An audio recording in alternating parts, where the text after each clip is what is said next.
Bharatiya Janata party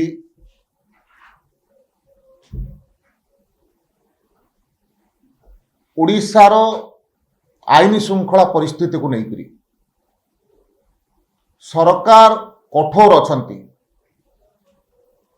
एवं आपण ये 4-5 दिन भितर देखिथिबे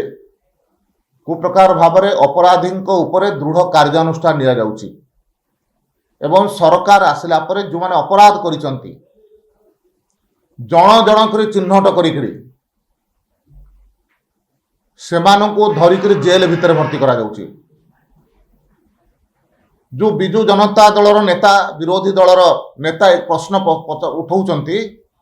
बरहमपुर रे जेतेबेले भारतीय जनता पार्टी नेता पीतवास पटनायकर हत्या